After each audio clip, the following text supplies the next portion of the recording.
আসসালামু আলাইকুম রহমতুল্লাহি বারাকাতুহু। আশা করি সবাই ভালো আছেন। পিএইচডি অথবা হায়ার স্টাডিজ নিয়ে কথা হচ্ছিল।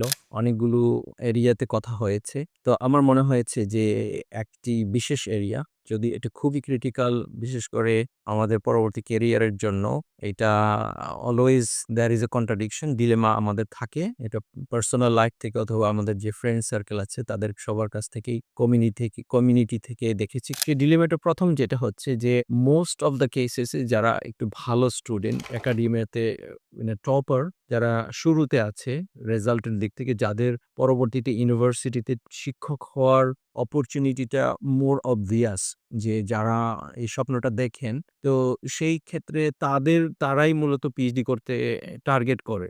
তো এখন বাংলাদেশের যে পার্সপেক্টিভটা থাকে, সেই পার্সপেক্টিভ থেকে এখানে একটা খুবই ক্রিটিক্যাল একটা মানে টানাপোড়েন হয়। ক্রিটিক্যাল টানাপোড়েনটা এরকম যে আমি আ আন্ডারগ্রেড করেছি, রেজাল্ট হয়েছে। এখন কি আমি মাস্টার্স করব? অথবা আমি কি ইউনিভার্সিটিতে শিক্ষক হিসেবে জয়েন করার জন্য অপেক্ষা করব? তো শিক্ষক হিসেবে জয়েন করার জন্য আপনার রেজাল্ট কি একমাত্র যোগ্যতা? নাকি আরো কিছু লাগবে? সেই জায়গাটা আমি আলোচনা করছি না এখন। সেইটা আমরা নাই বা করলাম।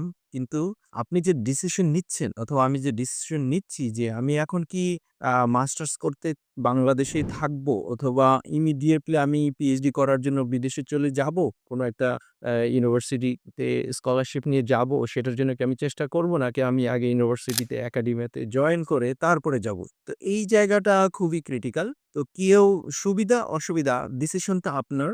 আমি শুধু এই জায়গাটা শুধু ২ টা কম্প্যারিজন আমি বলব।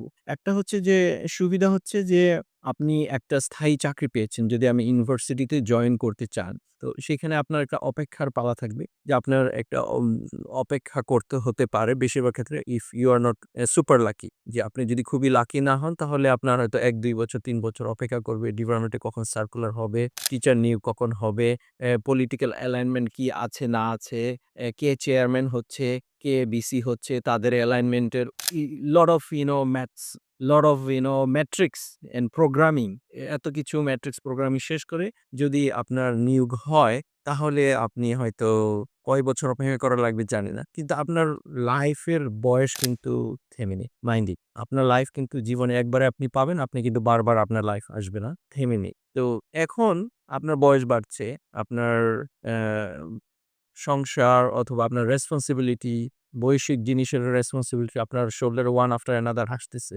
এখন আপনি আবার পিএইচডি করবেন। এটা একটা বিগ কমিটমেন্ট। ৩-৪ বছর, ৫ বছরের একটা কমিটমেন্ট, ওর বাইরে আসতে হবে। অলটুগেদার আপনার মানসিক যে স্টেবিলিটি, সেটেলমেন্ট, সেটা কিন্তু এখনো হয়নি। তো এটা হচ্ছে একটা প্রবলেম। এখন আপনি যখন বিদেশে আসবেন, বেশ কিছু বছর ডিলে হয়ে গেছে। একাডেমিতে জয়েন করেছেন, এখন ছুটি নিতে হবে। সুইটেবল একটা সময় আপনাকে আবার স্কলারশিপ ম্যানেজ করে বিদেশে আসতে হবে। তো এর মধ্যে বেশ খানিকটা সময় চলে যাবে। তো আমার পার্সোনাল এক্সপেরিয়েন্স থেকে বলছি যে আমি যখন পিএইচডি করতে এসেছি, আমার বয়স হয়েছে অ্যা 30 or 31। তো যে আমার হচ্ছে কো-সুপারভাইজার, আমি পিএইচডি ফার্স্ট ইয়ার আমি পিএইচডি শুরু করেছি। আর যে আমার কো-সুপারভাইজার, যে সুপারভাইজারের সহযোগী, যে আমাকে ল্যাবে ডে টু ডে হেল্প করে, তার বয়স হচ্ছে 27, এবং সে পিএইচডি শেষ করেছে কত বছরে?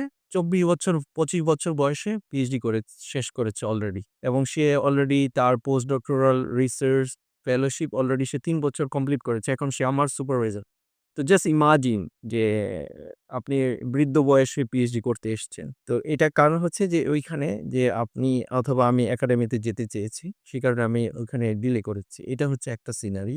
তারপরে আপনি যখন আসবেন এখানে পিএইচডি করবেন, তারপরে এখান থেকে আমার মনে হয় সেটা আমি আরেকটা আলোচনা করব যে পিএইচডি করতে আসার পরে কি প্রবলেম গুলো ফেস করতে হয় ডিসিশন মেকিং এ, সেইটাতে এখন যাচ্ছি না। এখন আরেকটা সিনারিও বলি, যে আপনি হয়তো এই পাথওয়েতে গেলেন না।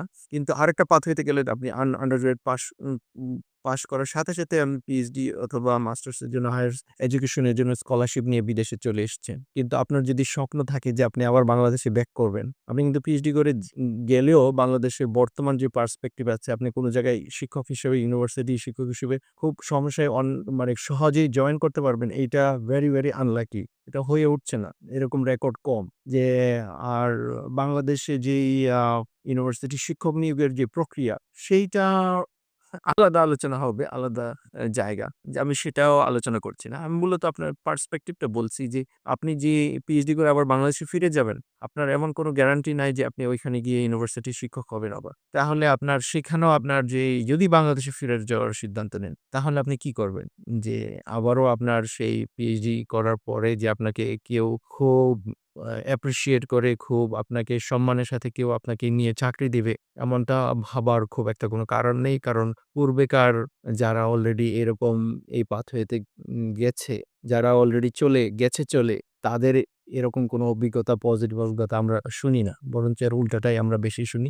পার্সোনাল অভিজ্ঞতাও এরকমই, অন্যান্য যে ফ্রেন্ড সার্কেলের অভিজ্ঞতাও অনেকটা এরকমই। তো এখন জিনিসটা আপনার ডিসিশন, আপনি কোনটা করবেন। প্রত্যেকটা ইন্ডিভিজুয়ালি হচ্ছে আলাদা, তার কেসগুলো আলাদা।